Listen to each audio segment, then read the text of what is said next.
खबरों में आगे बढ़ते हैं। उत्तराखंड राज्य स्थापना दिवस की रजत जयंती वर्ष के अवसर पर मसूरी में आयोजित होने वाले विंटर लाइन कार्निवाल को भव्य बनाने का प्रयास किया जा रहा है, जिसको लेकर पूरे शहर में सजावट का कार्य शुरू कर दिया गया है।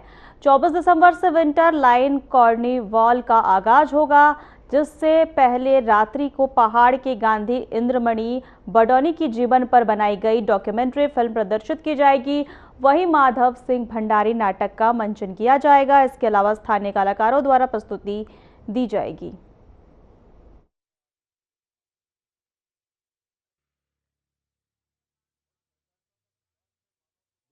ज़बरदस्त ये नृत्य नाटिका होने जा रही है 24 तारीख को। और जो नया हम लोगों ने बहुत सारी चीज़ें मेहनत जो अभी हमारी चल रही है, हमारे बड़े भाई आदरणीय बलदेव राणा जी जो इसके निर्देशक हैं, लेखक हैं, लगातार इस वक्त रिहर्सल में लगे हुए हैं। और पूरी टीम एक नए रूप में, क्योंकि 2016 में आप लोगों ने देखा एक भव्य यहाँ पर मंचन रहा, और तत्पश्चात 2022 और ये जो 2025 है, इसमें भी ये भव्य होने जा रहा है। और बहुत अलग ही आपको एक माधव सिंह भंडारी का स्वरूप देखने को मिलेगा। और मैं धन्यवाद करता हूँ कार्निवाल समिति का, जिन्होंने हमें पहले दिन, जिस दिन ये कार्निवाल प्रारंभ हो रहा है, उस दिन हमें मौका दिया। तो इस मौके पर, क्योंकि 100वीं जयंती है स्वर्गीय इंद्रमणि बडौनी जी की, जिनका उत्तराखंड राज्य में बड़ा योगदान है। बिल्कुल, हमारा परसों से विंटर कार्निवल का आगाज़ होने वाला है, 24 तारीख से हमारा। और इसमें हमने प्रमुखता से उत्तराखंड के सभी कलाकारों और संस्कृति को प्रमुखता से दिखाना है हमें। और हमारी जो थीम भी है मेन की सेलिब्रेटिंग 25 ईयर्स ऑफ उत्तराखंड, जो हमारी रजत जयंती वर्ष हो रहा है, तो उसी क्रम में है। तो हमने कोशिश की है कि हम बिल्कुल लोकल्स को दें। तो जैसे हमने 24 तारीख जो हमारी पहले दिन की जो स्टार नाइट हम कहना चाह रहे हैं, तो उस दिन हमने पहली जो हमारी डॉक्यूमेंट्री दिखाई जाएगी इंद्रमणि बडौनी जी की जीवन के ऊपर। इसके उपरांत जो एक नाटक है जो उनके जीवन से बहुत एसोसिएट की जाती है, माधव सिंह भंडारी, उनका होगा। इसके अलावा एक स्वजन सेवा समिति है, उनका एक बहुत ही अच्छा कार्यक्रम बच्चों द्वारा किया जाता है, तो वो कार्यक्रम के लिए भी हमने जगह दी है। इसके बाद हमारा 25 तारीख की जो स्टार नाइट है, उसमें हमने एक बैंड है हमारा मिजाज बैंड, और एवं रूहान भारद्वाज और करिश्मा शाह जो हमारे यहाँ के लोकल बहुत बड़े कलाकार हैं, उनकी स्टार नाइट होगी। 26 तारीख की जो हमारी एक हमने थोड़ा सा मिजाज बदलने के लिए उस दिन थोड़ी शेर व शायरी की भी एक शाम रखी है, कि थोड़ा सा उसको भी एक मौका मिले। इसके अलावा हमारी जौन सारी नाइट जो है हमारी रेशमा शाह मैडम है, उनके द्वारा होगी। इसके बाद एक हमारी उस दिन उत्तराखंडी म्यूज़िकल नाइट है, जिसमें हमारे कई जो यहाँ के दिग्गज सिंगर्स हैं, मीना राणा का ग्रुप जो है, मीना राणा मैडम, गजेंद्र राणा, सौरभ मैठानी, सनी दयाल, सुशील चौनियाल, तो ये सब लोगों के मिला करके हमने एक उत्तराखंडी नाइट दी है। इसके बाद 27 तारीख को जो हमारी है, उस दिन हमने थोड़ा सा मिजाज चेंज करने के लिए हिमाचली सॉन्ग गाने की जो हमारे विक्की चौहान बड़े कलाकार हैं, उनके द्वारा होगी। और उसके बाद एक अवधि नाइट जो हमारी यहाँ पे, चूँकि उत्तराखंड पहले उत्तर प्रदेश का कल्चर का पार्ट रहा है, तो कुछ उसकी भी झलक दिखनी चाहिए, तो उस क्रम में हमने एक अवधि नाइट भी रखी है।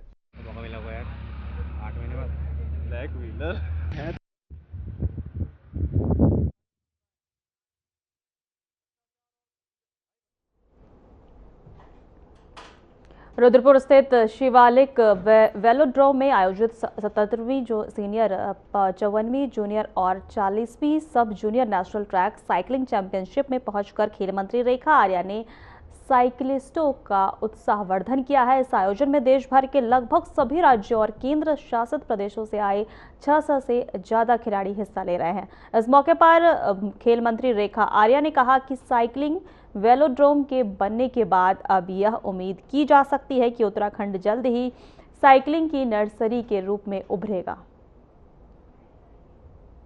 आपको बता दें कि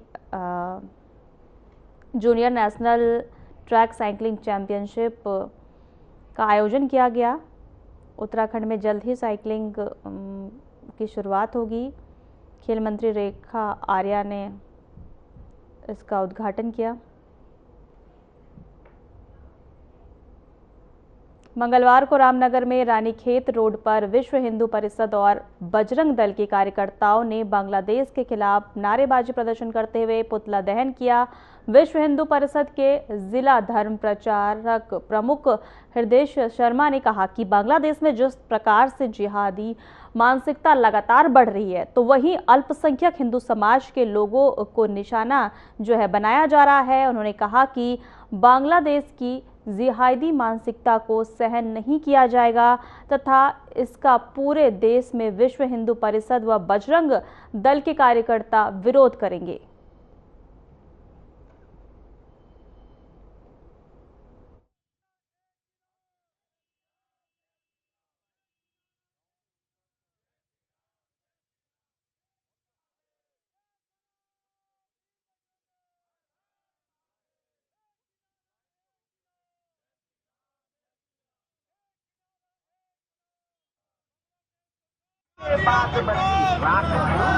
जैसे जिहाद आतंक जो वहाँ के अल्पसंख्यक हिंदू जो हैं उन पर निरंतर जो अत्याचार हो रहे हैं, उस विषय में बांग्लादेश जिहादी आतंक का पुतला फूंका गया है।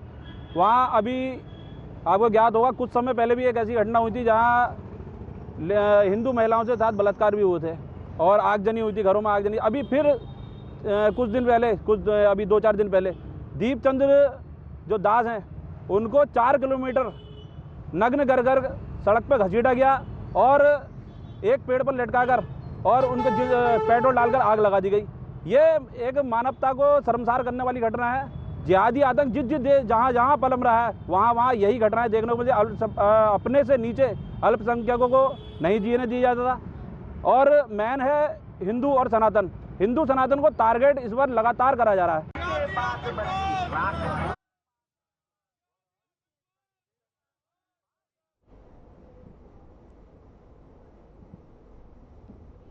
बाल विकास विभाग का कार्यालय एक प्राइवेट मकान में फ्रेंड्स कॉलोनी में चल रहा है, जिसमें कि रोज सैकड़ों की संख्या में लोग अपना आधार कार्ड अपडेट करने के लिए पहुंच रहे हैं।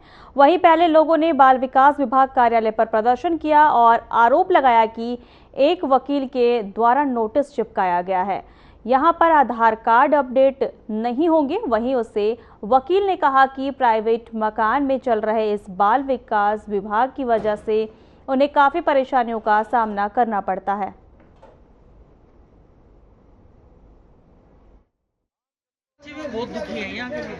देखिए जी, मैं ये फ्रेंड्स कॉलोनी से बात कर रहा हूँ। ये गैस एजेंसी वाली गली कहलाती है। यहाँ पे एक ये बाल विकास का कार्यालय है, काफी समय से आवासीय भवन में है ये कार्यालय, जिसको लेकर कि यहाँ पर क्या हो रहा है कि ये आधार कार्ड अपडेशन का काम चल रहा है। और उसकी वजह से क्या है कि यहाँ सुबह 6-7 बजे से लोग आके खड़े हो जाते हैं भारी संख्या में। और हम लोग इस कॉलोनी के निवासी हैं, हम काफी समय से इस समस्या से ग्रसित हैं। ये लोग जो हैं घरों के दरवाजों के आगे गाड़ियां, स्कूटर वगैरह खड़े कर देते हैं, जिससे कि हमें अपने घरों में आने जाने की भारी परेशानी है। और दूसरा क्या है कि ये जो यहाँ पे जो भी जनता, जो भी लोग आते हैं अपना काम कराने के लिए, उसमें क्या है कि जैसे अब घरों में जेंट्स तो अपने अपने कामों में निकल जाते हैं बाहर, घर में के लिए महिलाएं हैं, बुजुर्ग हैं, बच्चे हैं। अब यहाँ अनछिए लोग पता नहीं कौन कौन कहाँ से आगे सारा दिन खड़े रहते हैं। कल को किसी के साथ कोई किसी तरह की घटना हो गई, उसके लिए कौन जिम्मेदार होगा, कौन उत्तरदायित्व होगा। दूसरा क्या है कि यहाँ से इस गली से जो है 3-4 स्कूलों का आने जाने का रास्ता है हर समय। बच्चे हैं, टीचर्स हैं, सब छोटे छोटे बच्चे आते जाते हैं।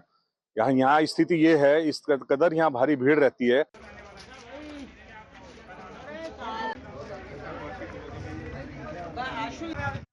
हरिद्वार के रानीपुर कोतवाली क्षेत्र में एक मानसिक रूप से कमजोर महिला के साथ अमानवीय मारपीट का मामला सामने आया है, जिसका वीडियो इस वक्त सोशल मीडिया पर वायरल हो रहा है। आपको बता दें कि वीडियो में साफ देखा जा सकता है कि किस तरह से महिला को घर में घुसने के शक के खंभे से बांधकर पीटा जा रहा है। तो वहीं इस घटना के तुरंत बाद पुलिस ने त्वरित कार्रवाई करते हुए पीड़ित महिला की शिकायत पर 5 नामजद आरोपियों और एक महिला के खिलाफ मुकदमा दर्ज किया है।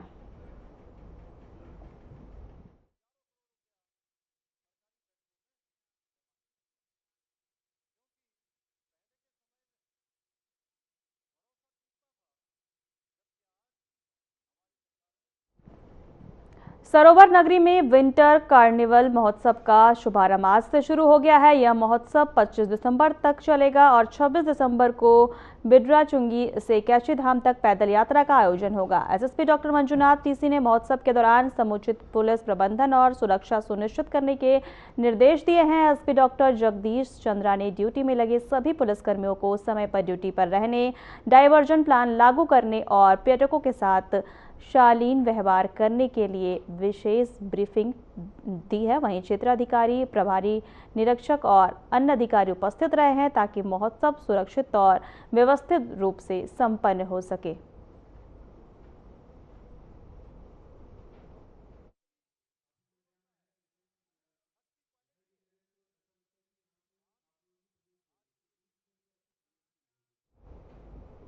पूर्व प्रधानमंत्री अटल बिहारी वाजपेयी की जन्म जयंती के अवसर पर संस्कृति, साहित्य और कला परिषद 24 दिसंबर को संस्कृति विभाग के प्रेक्षागृह में एक संगोष्ठी का आयोजन किया जा रहा है, जिस पर संस्कृति, साहित्य और कला परिषद की उपाध्यक्ष मधु भट्ट ने जानकारी देते हुए बताया कि पूर्व प्रधानमंत्री अटल बिहारी वाजपेयी की जन्म जयंती पर उत्तराखंड की राजधानी में उनके व्यक्तित्व और कृतित्व पर एक संगोष्ठी एवं प्रदर्शन का आयोजन किया जा रहा है।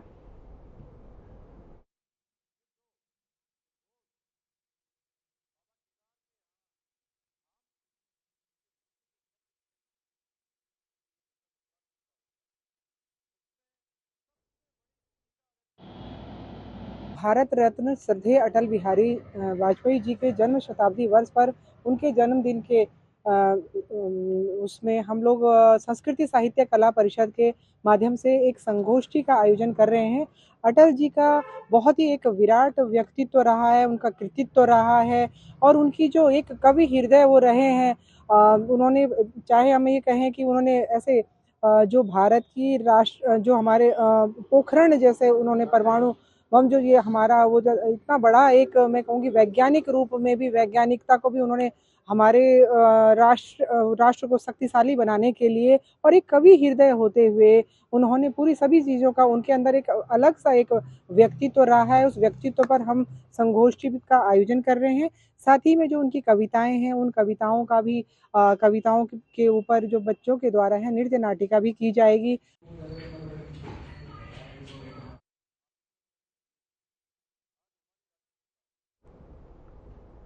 हल्द्वानी में कृषि उत्पादन मंडी समिति की एक महत्वपूर्ण बैठक डीजीएम कार्यालय में आयोजित की गई। आपको बता दें कि इस दौरान बैठक की अध्यक्षता उत्तराखंड कृषि उत्पादन विपणन बोर्ड के अध्यक्ष डॉक्टर अनिल कुमार डब्बू द्वारा की गई। तो वहीं इस मौके पर बैठक में engineer Vijay Kumar, GMT Kedar Singh Brijwal, डीजीएमटी engineer Ajay Kumar Painuly, सहायक अभियंता खंड के समस्त अभियंता, जीएम टेक्निकल और समस्त कनिष्ठ अभियंता उपस्थित रहे।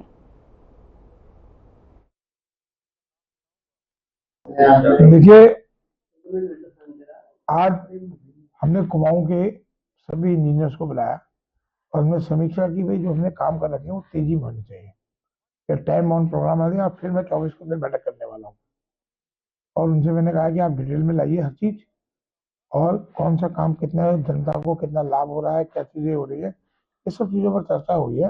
क्योंकि सरकार स्वयं जनता के द्वारा कार्यक्रम में लगी हुई है, तो कहीं पर भी हम ढिलाई नहीं करेंगे और हमने सख्त निर्देश दे दिए कि समय पर कार्य पूरा हो और जनता उसका उद्घाटन हो। लोगों को पता लगना चाहिए कि भारतीय जनता पार्टी की सरकार माननीय पुष्कर सिंह धामी के नेतृत्व में गांव-गांव तक विकास के काम कर रही है।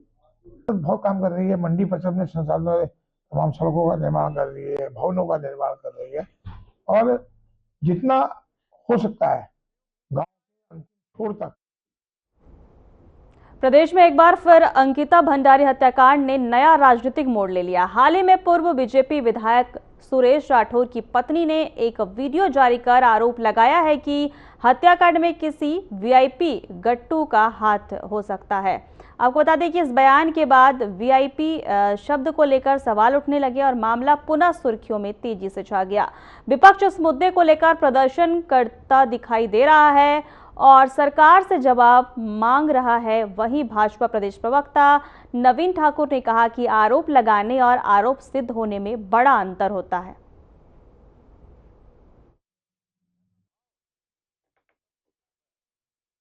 आरोप लगाना एक अलग चीज़ है और आरोप सिद्ध हो जाना एक अलग चीज़ है। जिन महिला ने आरोप लगाए हैं, अगर उनके पास कोई सबूत है तो वो सबूत रखे, चाहे पुलिस के सामने रखे, संगठन के सामने रखे और शीर्ष नेतृत्व जो है निश्चित तौर पर जो है उस पर कार्रवाई करेगा अगर कोई ठोस सबूत है तो। ये भारतीय जनता पार्टी है, यहाँ पर जो है सुचिता का बहुत जो है ख्याल रखा जाता है और आने वाले समय में शीर्ष नेतृत्व इस पर अपने आप निर्णय लेगा।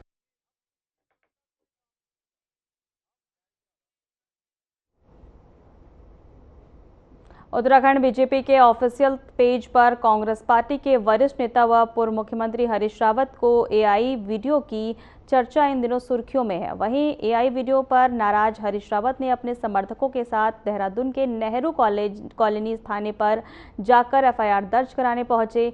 वहीं भाजपा प्रदेश प्रवक्ता नवीन ठाकुर ने हरीश रावत पर तंज कसते हुए कहा कि जो एआई वीडियो ऑफिशियल पेज पर चलाई गई है उसमें हरीश रावत के चरित्र को दिखाया गया है, क्योंकि उनका हमेशा से एक विशेष वर्ग के प्रति ही आकर्षण रहा है।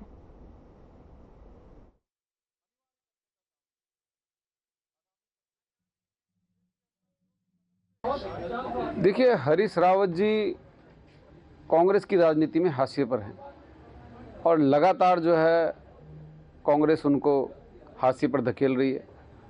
इसका अंदाज़ा इस बात से लगा सकते हैं कि हरीश रावत जैसे कद्दावर नेता को अपने विज्ञापन अखबारों में छपाने पड़ रहे हैं। पहली बार मैं देख रहा हूं कि मुख्यमंत्री जो व्यक्ति रह चुका हो उसे रिटायरमेंट के बाद अपने अखबारों में विज्ञापन छपाने पड़ रहे हैं। और उत्तराखंड सोशल मीडिया ने जो पोस्ट की थी वो और भी कई जगह पहले कई प्लेटफॉर्म पर चल रही थी। हाँ, बीजेपी सोशल मीडिया ने उसको अपने प्लेटफॉर्म पर डाल दिया, लेकिन उसमें हरीश रावत जी बताएं कि गलत क्या है। क्या हरीश रावत जी इस बात से मुकर सकते हैं? उन्होंने सहसपुर में मुस्लिम यूनिवर्सिटी के लिए स्वीकृति नहीं दी थी अपने नेताओं को? क्या हरीश रावत जी इस बात से मुकर सकते हैं कि उन्होंने जुमे की छुट्टी नहीं की थी? क्या हरीश रावत जी इस बात से मुकर सकते हैं कि एक विशेष वर्ग की राजनीति करते हैं? अभी 4-5 दिन पहले देखिए ना आप, हरीश रावत जी जो गोकशी के आरोप में जिनको जो है उत्तराखंड पुलिस ने मुठभेड़ में मार गिराया था, उनके पक्ष में धरना दे रहे थे। उत्तराखंड लाल कुआं बीजेपी के आधिकारिक सोशल मीडिया पेज पर जारी एक एआई वीडियो ने प्रदेश की सियासत में नया तूफान खड़ा कर दिया है। इस वीडियो में कांग्रेस के वरिष्ठ नेता और पूर्व सीएम हरीश रावत को निशाना बनाए जाने के बाद कांग्रेस बेहद आक्रामक दिखाई दे रही है।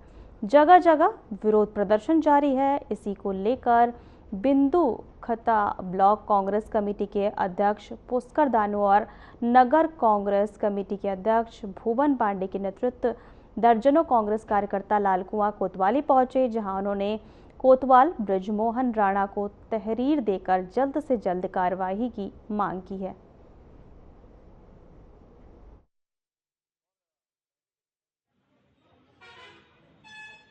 हमने ब्लॉक कांग्रेस कमेटी के नेतृत्व में लाल कुआं कोतवाली में तहरीर दी है। तहरीर इस बात पे दी है कि जो भारतीय जनता पार्टी ने जो एआई का दुरुपयोग करते हुए उसके जो मीडिया है, सोशल मीडिया है, उसने जो हमारे राष्ट्रीय लेवल के नेता हैं, माननीय हरीश रावत जी पूर्व मुख्यमंत्री उत्तराखंड सरकार उसमें रह चुके हैं, कई पदों में रह चुके हैं, लेकिन उनके प्रति जो द्वेष भावना के तहत और जाति और धर्म को लेकर के जिस हिसाब से हमने वीडियो बनाया उसके लिए पूरा कांग्रेस परिवार आहत है। और उसी संदर्भ को लेकर के आज हम लोगों ने यहाँ पर कोतवाली में इसको तहरीर दी है कि यह जांच का विषय है और अगर इसमें कोई दोषी पाया जाता है तो उसको दंड मिलना चाहिए। अगर इसमें कहीं लापरवाही अगर हिलावाली होती तो कांग्रेस परिवार में बहुत बड़ा आंदोलन करेगा। देखो, भारतीय जनता पार्टी का तो एक ये क्या कर रहे हैं इस टाइम पे, देखो सोशल मीडिया का दुरुपयोग ही कर रहे हैं। आज अब विकास के नाम पे इनका कोई अपना मैनिफेस्टो नहीं है।